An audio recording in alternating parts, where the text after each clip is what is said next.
There's a particular savvy in that, isn't there?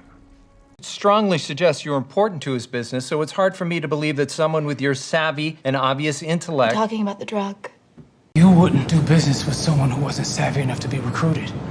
Hey there, and welcome. Today, we're jumping into a word you've probably heard a million times. But what does it really mean to be savvy? You're listening to Talk Word, the place where we get super curious about the words that we use all the time. We're going to grab this one word, pull it apart, and really see what makes it tick. So, I bet you've been in this situation. You hear someone say, "Oh yeah, she's really business savvy." And you nod, you totally get it. But what is that secret sauce? What's the thing that actually makes someone savvy? Well, let's find out. Okay, first things first. Before we go anywhere else, we have to get a really solid grip on the basic meaning. What are we truly saying when we use this word?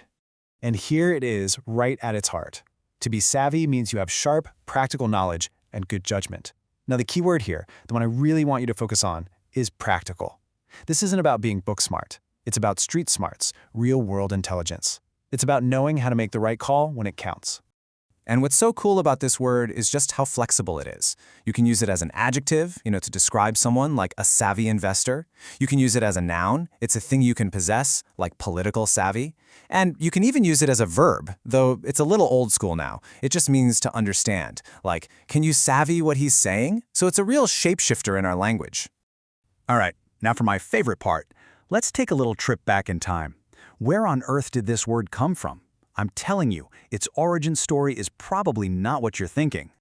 So get ready, because this word has been on a serious journey, traveling across oceans and through different languages to get to us today. So get this, it all starts with the Spanish and Portuguese word sabe. And you know what sabe means? It just means, that's it. Then, around 1785, it jumped over into English through Pidgin English, which was a kind of simplified mashup language that different groups used to communicate. So really, when you call someone savvy, you're literally just saying they know their stuff. How cool is that? Okay, history lesson is officially over. Let's bring it all back to the here and now.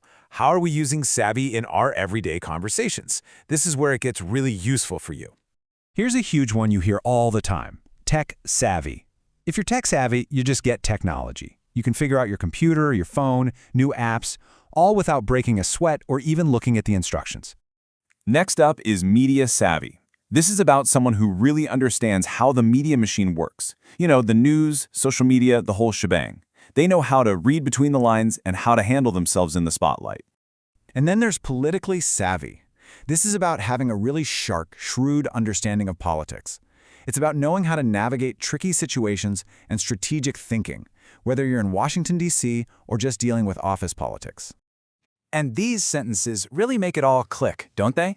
My niece is very tech-savvy. She fixed my laptop. We've all been there. Or how about the media-savvy celebrity know exactly how to answer the reporter's question? And of course, it takes a politically savvy leader to unite different groups. See? Each one points back to that idea of practical skill and smart judgment. So, we've covered the definition, we've gone back in time to find its roots, and we've seen it in action today. Now let's just tie it all up with a nice little bow so it really sticks in your brain. If you only remember 3 things from our little chat, make it these. Number 1, savvy is all about practical skill, real-world smarts. Number 2, it comes from the word sabe, which just means you know.